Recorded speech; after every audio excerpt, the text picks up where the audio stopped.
Hello my friends and welcome back. Thank you very much for being with me again today.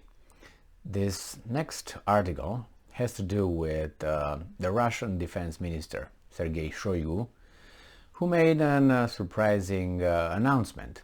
Now, with all announcements, you know how it works. Is it true? And will it change anything? In this case, this article comes from Ukrainska Pravda, from October 4th, 2022. Russian Defense Minister Shoigu says Russia has already recruited more than 200,000 conscripts. Russian Defense Minister Sergei Shoigu. So he said that 200,000 people have joined the armed forces of the Russian Federation under the partial mobilization.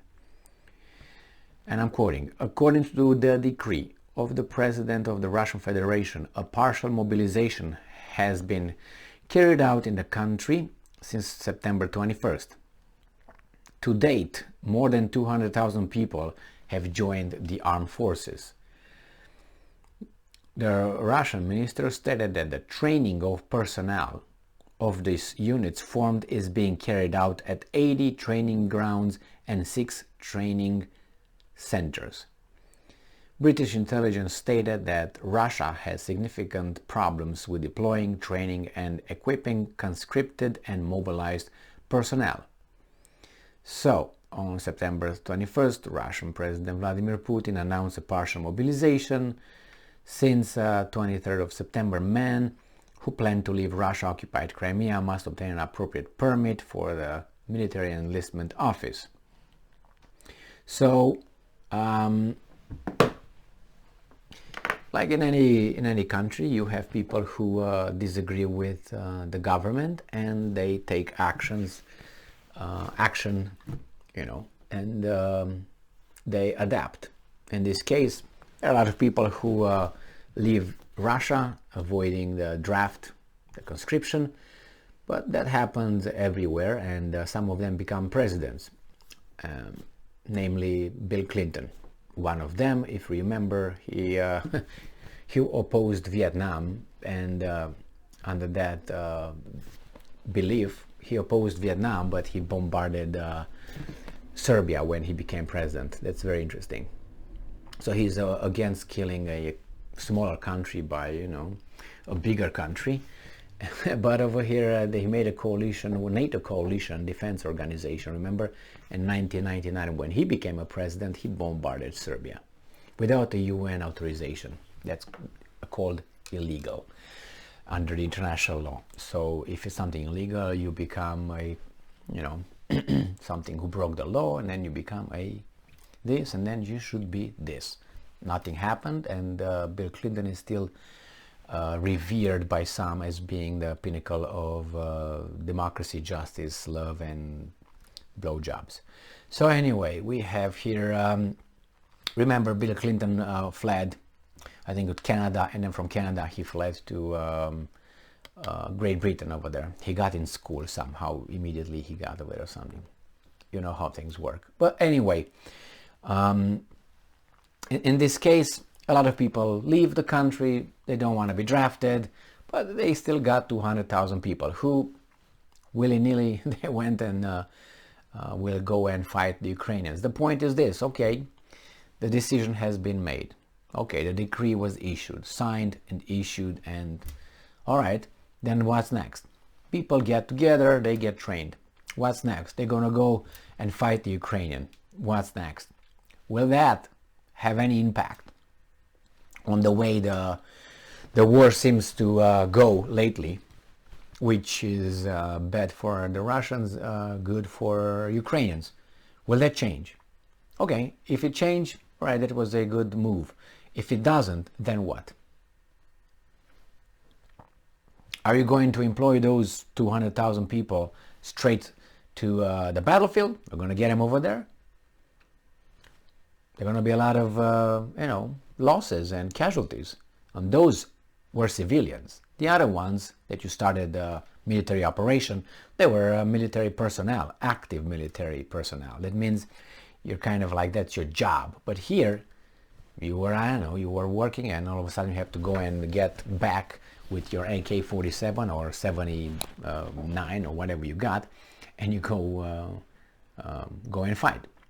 So it's not going to look good for Putin as a support. Well, you know, defend the motherland. That's the whole issue. Or the Russians can look at cost benefit and say, well, why should we just have so many of our young people die? Why don't we just drop a few things over there and calm things down? Because they're going to be calmed down after that. All the threat by NATO that is going to be decisive and all that on Russia and is going to wipe out all the Russians, I don't believe that a bit. That's only talk, and I'm telling you why.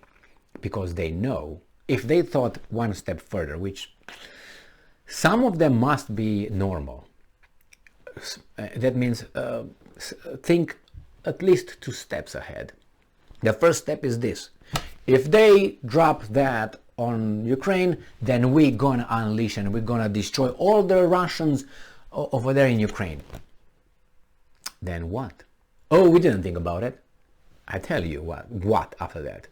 Those Russians are gonna blow you up with nuclear weapons. Then what are you gonna do? So that's a third one.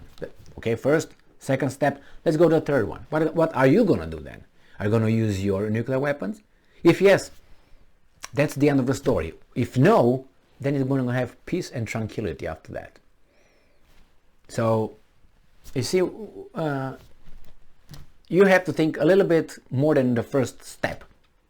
Second, third. So I don't know if the Russians will take this route of cost benefit and will do something that in defensive mode, considered by the Russians, will use to defend their country. And as Harry Truman, then the president of the United States in 1945, he justified to drop 2 atomic bombs dropped on 2 cities, civilians, as saving our boys' lives. So we are not going to have our fighters win and lose people and so on. We're just going to drop them, kill about, I don't know, 200,000 people of Japanese, and then we saved our boys. So if and that was justified, justified by these guys. So that's how they said it. Imagine the Russians are saying, well, we're going to save our boys' lives, and we are actually losing, so our national identity and our country is in peril, so we have to, otherwise these guys are gonna just, so we bam. It's, if you want it, this is a defensive blow. The other one in Japan was an offensive blow. You can say, yeah, but you were attacked, still you were winning. Well, our boys were dying. Okay, so you're justified that way. Then let's go to these guys.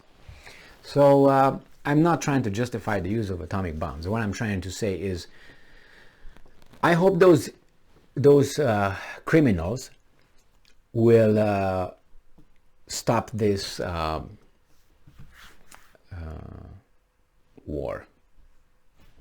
I'm not saying who they are, but this war should stop, and there is a way to stop it without any more fighting.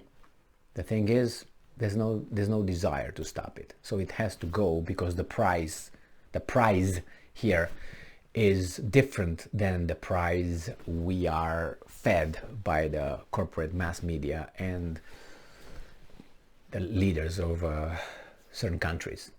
All right, thank you very much for being with me again today. Stay strong, stay smart, look for the truth, and be just.